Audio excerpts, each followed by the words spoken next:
नमस्कार बच्चों। आज इस वीडियो में हम दूसरी कक्षा हिंदी की एक नई कविता शुरू करने वाले हैं और कविता का नाम है बहुत हुआ।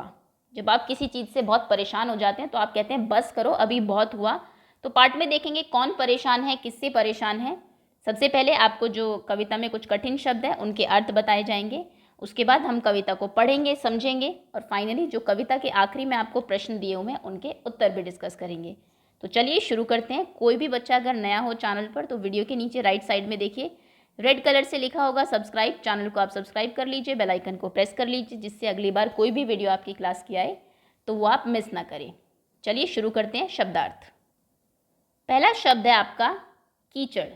कीचड़ तब बनता है जब मिट्टी या धूल पानी में मिल जाती है तो फिर उसको हम कीचड़ कहते हैं। जब भी बारिश होती है आपने देखा होगा जो कच्ची सड़क है उसमें कीचड़ हो जाता है। चूआ का मतलब टपकना, ऊपर से पानी टपकता है उसे पानी चूना बोलते हैं। बोरियत मतलब उबाऊपन हो जाना, मन न लगना। मौन मतलब चुप हो जाना, खामोश हो जाना। ये शब्द आपका इंपॉर्टेंट है, ये एग्जाम में भी आ सकता है। सुआ का क्या अर्थ है? सुआ हम कहते हैं तोते को। ठीक।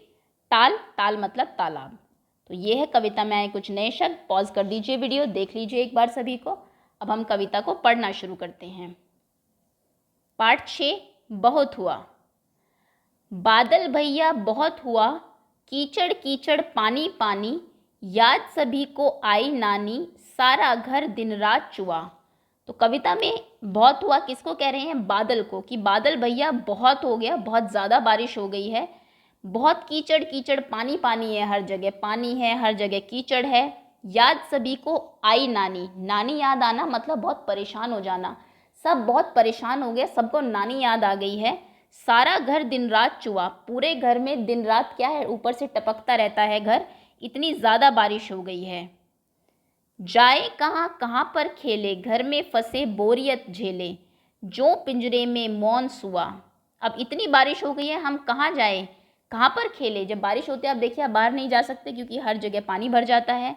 सभी घर में फंस गए और सब बोर हो रहे हैं, बोरियत झेलनी पड़ रही है सभी को, कुछ काम करने को नहीं मिल रहा, मन नहीं लग रहा है। जो पिंजरे में मौन सुआ, जैसे एक तोता होता है ना पिंजरे में, मौन एकदम चुपचाप बोर हो जाता है अकेला, ऐसे हम भी बोर हो गए हैं। इसलिए कहते हैं कि पिंजरों में पक्षियों को नहीं रखना चाहिए। आप थोड़े दिन देखिए बारिश होने पे आप घर में बोर हो गए तो वो पिंजरे में कितना बोर होता होगा। सूरज दादा धूप खिलाए, ताल नदी सड़कों से जाए, तुम भी भैया करो दुआ।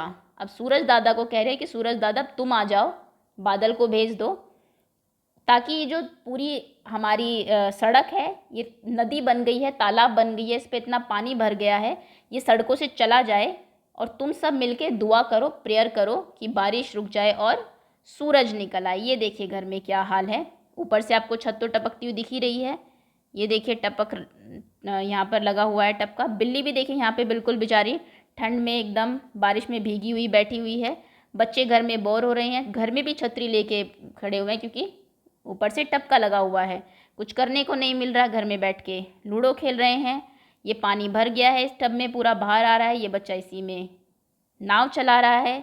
कुत्ता भी पूरा भीग गया है, ड्राइंग भी नहीं कर पा रहे हैं। बाहर भी आप देखिए तो पूरा सीन आपको दिखाई दे रहा होगा। एक बार फिर से मैं कविता पढ़ देती हूँ। बादल भैया बहुत हुआ, कीचड़ कीचड़ पानी पानी, याद सभी को आई नानी, सारा घर दिन रात चुआ। जाए कहाँ कहाँ पर खेले, घर में फंसे बोरियत झेले, जो पिंजरे में मौन सुआ। सूरज दादा धूप खिलाए, ताल नदी सड़कों से जाए, तुम भी भैया करो दुआ। बादल भैया बहुत हुआ। इस कविता को आप याद कर लेंगे, बहुत अच्छी कविता। अगला प्रश्न अब हम आते हैं आपकी किताब के प्रश्नोत्तर पर। पहला प्रश्न है, बारिश कहने पर तुम्हारे मन में कौन कौन से शब्द आते हैं, सोचो और लिखो। जब बारिश की बात होती है तो क्या क्या मन में आता है? छतरी मन में आती है एक तो, है ना।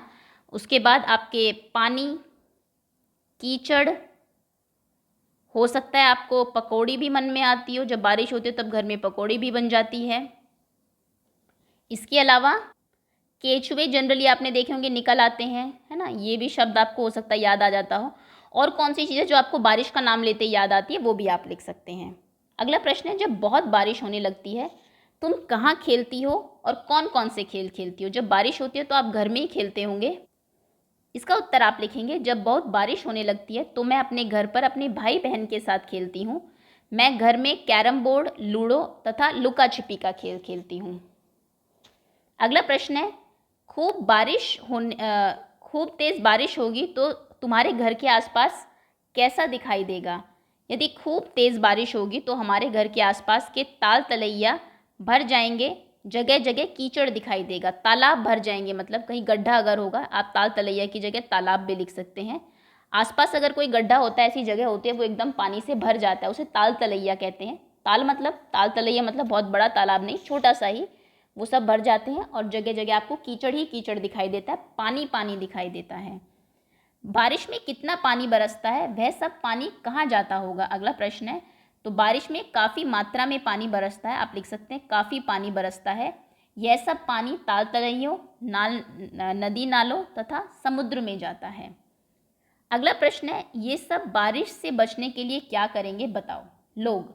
लोग बारिश से बचने के लिए क्या करते हैं? अपने अपने घरों के अंदर छिप जाएंगे और बाहर निकलना होगा तो छतरी लेकर निकलेंगे। कबूतर अपने घोंसले में घुस जाएगा।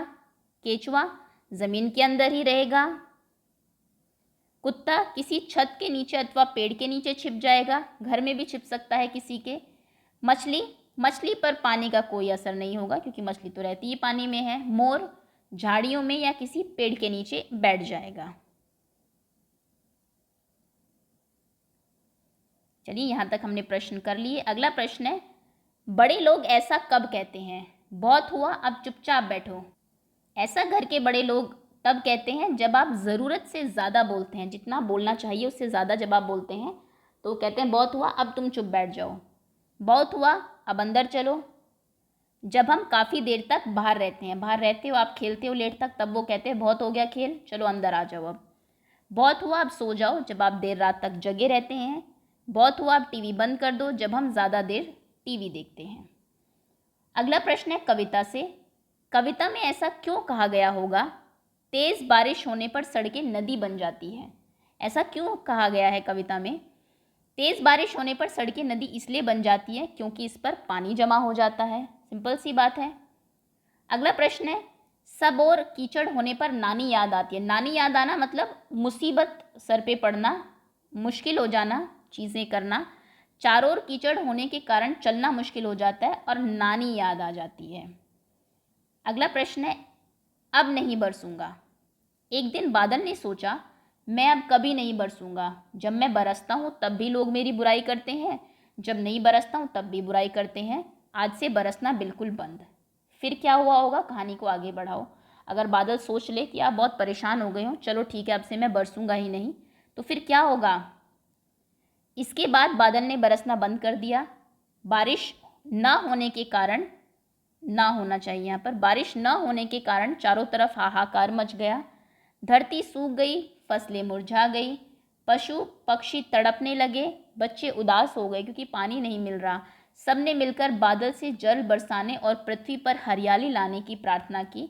बादल का मन पसीज गया और उसने फिर से बरसना शुरू कर दिया, फिर से बरसना प्रारंभ कर दिया। ये कहानी आप बना सकते हैं। बारिश नहीं हुई, सब बहुत परेशान हो गए, फिर सब ने रिक्वेस्ट की तो फिर से बारिश होने लगी, फिर से बादल ने बरसना शुरू कर दिया। यहाँ पर आपको देखिए एक पिक्चर भी दे रखी है कि जो आपकी सड़कें हैं वो एकदम नदियाँ बन गई हैं और सभी को नानी याद भी आ गई है। चलिए अगला, ये हम कर चुके हैं, कहानी आगे भी बढ़ा चुके हैं। कविता के साथ जो चित्र दिया गया है उसमें कौन क्या कर रहा है? जैसे एक बच्चा चित्र बना रहा है, आपको फिर से कविता का चित्र दिखा देते हैं, एक बार देख लेते हैं कि कौन क्या कर रहा है। एक बच्चा चित्र बना रहा है यहाँ पर, एक बच्चा दो बच्चे लूडो खेल रहे हैं, एक बच्चा छाता पकड़े हुए हैं, है ना। यहाँ से बिल्ली झांक रही है अंदर, लड़की जो है वो नाव तैरा रही है, कुत्ता भौंक रहा है, पानी झाड़ रहा है अपने सर के ऊपर से, एक आदमी जो है यहाँ से हंसता हुआ जा रहा है ना। चलिए अब आपको यहाँ पर ये ब्लैंक फिल करने हैं। अच्छा, एक बच्चा चित्र बना रहा है, दूसरा बच्चा क्या कर रहा है? दूसरा बच्चा लूडो खेल रहा है, बिल्ली झांक रही है, आदमी जा रहा है, एक बच्ची नाव चला रही है, कुत्ता भौंक रहा है या पानी झाड़ रहा है अपने शरीर के ऊपर से। तुमने देखा कि चित्र में कई काम हो रहे हैं। इन वाक्य में जो शब्द किसी के काम के बारे में बता रहे हैं उनके नीचे लाइन खींचो। भौंकना एक काम है, नाव चलाना काम है, जाना काम है, झांकना काम है, खेलना काम है, चित्र बनाना काम है। तो ये जितने भी काम वाले शब्द हैं इन्हें हम काम, जो अपने जिनको अंडरलाइन किया इन्हें हम काम वाले शब्द कहते हैं। ठीक, आगे आते हैं। आगे आपको एक कविता दी हुई है, फिर से कविता को आप पढ़ेंगे। कविता का नाम है काले मेघा पानी दे। काले मेघा पानी दे गुड़धानी दे, बरसों खूब झमाझम झम, नाचे मोर छमा छम छम, खेतों से खलियानों तक, पर्वत से मैदानों तक, धरती को रंगधानी दे, काले मेघा पानी दे, भर दे सारे ताल तलैया, गाए सब मिल छमक छैया, हमको नई कहानी दे, सबको दाना पानी दे जिंदगानी दे, काले मेघा पानी दे। एक कविता आपने देखी जहाँ पर मना कर रहे हैं बच्चे की बरसों मत। एक कविता देखी जहाँ पर सभी कह रहे हैं मेघा को कि बरसों, और सब देखिए कितने खुश भी है क्योंकि बारिश नहीं होगी तो भी परेशानी हो जाएगी। सावन का एक गीत और है, सावन का झूला इस बार इतना बड़ा डालना, जिसमें समा जाए संसार, उस डाली पर जो फैली है आसमान के पार, उस रस्सी का जिसका कोई न जिसका पारावार, एक पेंग में मंगल ग्रह के द्वार और दूसरी में एकदम से अंतरिक्ष के पार। ये सावन का झूला है। सावन में आप देखते होंगे कि झूला डालते हैं लोग, झूला झूलते हैं। तो ये था आपका पार्ट, ये थी आपकी कविता। उम्मीद है कविता आपको अच्छी लगी होगी, प्रश्नोत्तर आपको समझ में आ गए होंगे। बहुत बहुत धन्यवाद आपका। बहुत ही जल्दी इस पार्ट की क्विज़ भी अपलोड कर दी जाएगी, तो उसके लिए आप वेट करिएगा।